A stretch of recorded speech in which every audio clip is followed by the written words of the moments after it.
Hello friends, welcome back to my channel Knowledge Ladder Learn with Shikha. Please subscribe my channel by clicking on bell icon.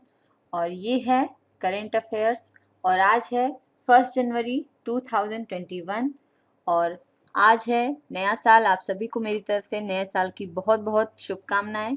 नया साल आपके लिए ढेर सारी खुशियां लाए, जीवन में नए लक्ष्य और नई सफलताएं लेकर आए। इसी कामना के साथ नए साल की शुभकामनाएं। Happy new year. अब शुरू करते हैं। आज का सेशन है हाल ही में किस देश की नौसेना ने आधिकारिक रूप से पनडुब्बी आईएनएस सिंधुवीर को प्रतिष्ठापित किया है? आंसर है म्यांमार। अब शुरू करते हैं आज के प्रश्न। फर्स्ट क्वेश्चन है, हाल ही में कौन सा देश औपचारिक रूप से 5 आइज नेटवर्क में शामिल होगा? आंसर है जापान। जानते हैं इसके बारे में प्रमुख बिंदु। जापान औपचारिक रूप से 5 आइज नेटवर्क में शामिल होगा। अब जापान इस नेटवर्क का 6वां सदस्य बनेगा। 5 आइज 5 देशों का एक नेटवर्क है जिसमें अमेरिका, ऑस्ट्रेलिया, कनाडा, ब्रिटेन और न्यूजीलैंड शामिल हैं। चीन और उत्तर कोरिया द्वारा दी गई धमकियों के बाद इन 5 देशों ने इस नेटवर्क का निर्माण किया। गौरतलब है कि चीन ने शिनजियांग स्वायत्त क्षेत्र में रहने वाले मुस्लिम उइगर अल्पसंख्यक लोगों को बड़ी संख्या में हिरासत में लिया है। इसके साथ ही अमेरिका ने उइगरों के खिलाफ मानवाधिकारों के उल्लंघन के लिए चीन पर कई प्रतिबंध भी लगाए हैं। इन प्रतिबंधों में चीनी अधिकारियों के लिए वीजा प्रतिबंध भी शामिल हैं और ये हैं वो 5 आइज देश और अब इसमें जापान भी सम्मिलित होगा। नेक्स्ट क्वेश्चन है, प्रधानमंत्री नरेंद्र मोदी ने 31 दिसंबर 2020 को वीडियो कॉन्फ्रेंसिंग के माध्यम से गुजरात के किस शहर में एम्स की आधारशिला रखी है? आंसर है राजकोट में। जानते हैं इसके बारे में प्रमुख बिंदु।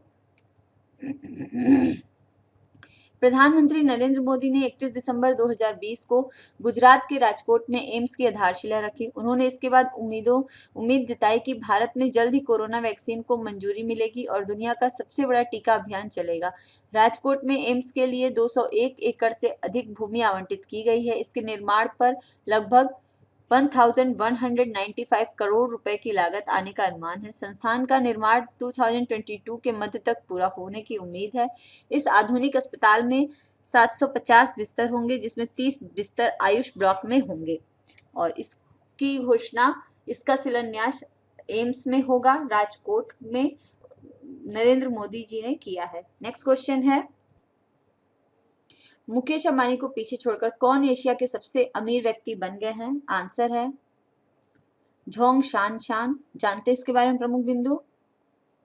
मुकेश अंबानी को पछाड़कर चीन के वाटर किंग कहे जाने वाले कारोबारी झोंग शानशान एशिया के सबसे अमीर व्यक्ति बन गए हैं।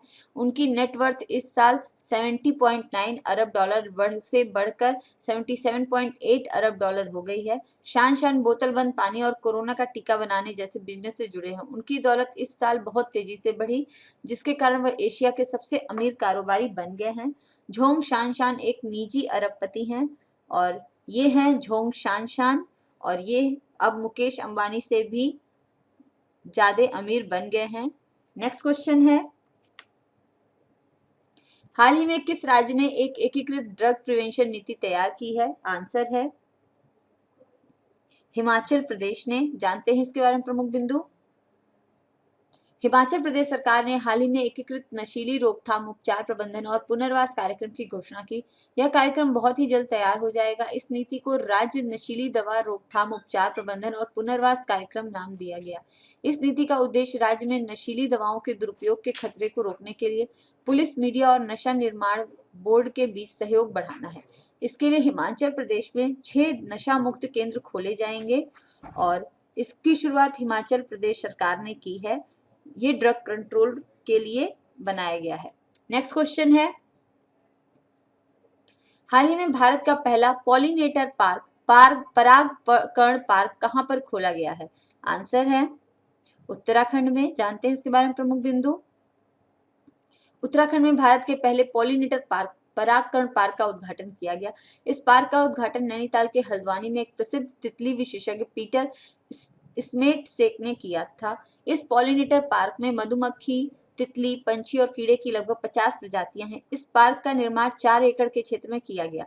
इस पार्क का निर्माण उत्तराखंड वन विभाग के अनुसंधान विंग द्वारा किया गया है। इस पार्क के निर्माण का मुख्य उद्देश्य परागकण प्रजातियों के बारे में जागरूकता पैदा करना और उनका संरक्षण करना है। यह पार्क परागकण प्रजातियों, उनके निवास स्थान, परागकण और विभिन्न पहलुओं प्रजातियों पर प्रदूषण के प्रभाव जैसे विषयों पर शोध करेगा। और ये है पॉलिनेटर पार्क, फॉरेस्ट है ये, फॉरेस्ट हल्द्वानी में है ये। नेक्स्ट क्वेश्चन है, किस मंत्रालय ने दुनिया भर में भारतीय समुदाय के लोगों से जुड़ने हेतु वैश्विक प्रवासी रिश्ता पोर्टल और ऐप की शुरुआत की है? आंसर है विदेश मंत्रालय ने। जानते हैं इसके बारे में प्रमुख बिंदु। विदेश मंत्रालय ने दुनिया भर में भारतीय समुदाय के 3.12 करोड़ लोगों से जुड़ने के लिए वैश्विक प्रवासी रिश्ता पोर्टल और ऐप की शुरुआत की। पोर्टल और ऐप की शुरुआत के कार्यक्रम के दौरान विदेश राज्य मंत्री वी मुरलीधरन ने कहा कि उनका मकसद मंत्रालय, भारतीय मिशन और भारतीय समुदाय के लोगों के बीच त्रिस्तरीय संवाद स्थापित करना है। मोबाइल ऐप का उपयोग भारतीय समुदाय के लोग और भारतीय नागरिक करेंगे, जबकि वेब पोर्टल का उपयोग मिशन द्वारा किया जाएगा और इसकी शुरुआत की है विदेश मंत्रालय ने। नेक्स्ट क्वेश्चन है, हाल ही में किस संगठन ने कोविड-19 ऐप लॉन्च किया है? आंसर है विश्व स्वास्थ्य संगठन ने। जानते हैं इसके बारे में प्रमुख बिंदु।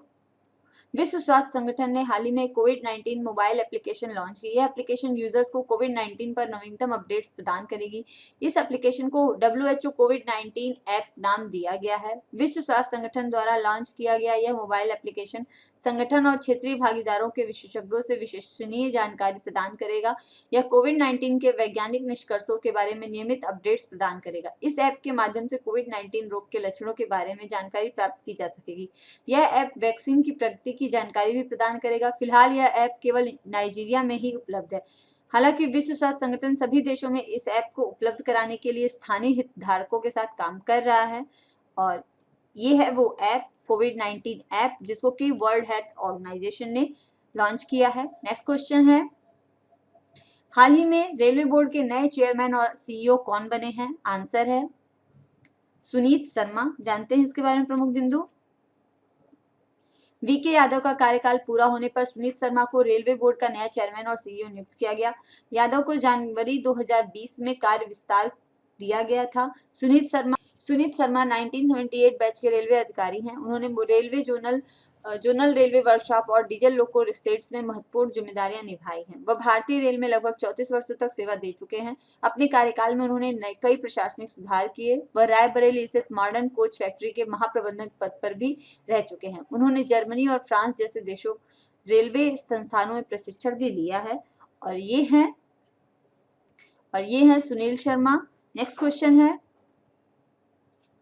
हाल ही में प्रतिष्ठित इंजीनियरिंग पुरस्कार 2020 से किसे सम्मानित किया गया है? आंसर है विनोद कुमार यादव को। जानते हैं इसके बारे में प्रमुख। रेलवे बोर्ड के अध्यक्ष और मुख्य कार्यकारी अधिकारी श्री VK यादव को भारतीय रेलवे के आधुनिकीकरण और उसमें सुधार लाने के उत्कृष्ट कार्यों के लिए institute of engineering and technology IEET द्वारा वर्ष 2020 के लिए प्रतिष्ठित इंजीनियरिंग पुरस्कार से सम्मानित किया गया है और ये हैं VK यादव। नेक्स्ट क्वेश्चन है, हाल ही में स्काईरोस नामक एक अभ्यास भारत और किस देश के बीच हुआ है? आंसर है फ्रांस। जानते हैं इसके बारे में प्रमुख बिंदु। भारत और फ्रांस अगले साल जनवरी के तीसरे हफ्ते में जोधपुर में राफेल युद्ध विमानों के साथ युद्धाभ्यास करेंगे। इस वार गेम को स्काईरोस SKYROS नाम का कोड नेम दिया गया है। स्काईरोस वार गेम के लिए फ्रांस की वायुसेना के राफेल जेट विमान जोधपुर पहुंचेंगे। इसके अलावा इस युद्ध कौशल के प्रदर्शन में शामिल होने के लिए जोधपुर में 17वीं स्क्वाड्रन के भारतीय राफेल और SUMKI युद्धक विमानों को तैनात किया गया है। इस दौरान कुछ युद्धक कौशल दोनों पक्षों की ओर से देखने को मिलेंगे। भारत ने जुलाई 2019 में फ्रांस की वायुसेना के साथ एक बड़ा युद्धाभ्यास किया था जिसमें राफेल के साथ सुखोई विमान ने भी उड़ान भरी थी और ये है वो युद्धाभ्यास जो भारत और फ्रांस के बीच जनवरी में होने वाला है। तो फ्रेंड्स, कंप्लीट होते हैं आज के 10 मोस्ट इंपॉर्टेंट क्वेश्चन जो कि आने वाले सभी एग्जाम्स में बहुत ही जरूरी हैं। अब जानते हैं आज का बोनस प्रश्न क्या है। तो प्रश्न है, हाल ही में इसरो के चेयरमैन के सिवान के कार्यकाल को कितने वर्ष तक बढ़ा दिया गया है? इसका आंसर आप सभी मेरे कमेंट बॉक्स में ज़रूर दीजिएगा। और अगर आपको मेरा चैनल पसंद आता है तो प्लीज़ इसको लाइक कीजिए, शेयर और सब्सक्राइब कीजिए।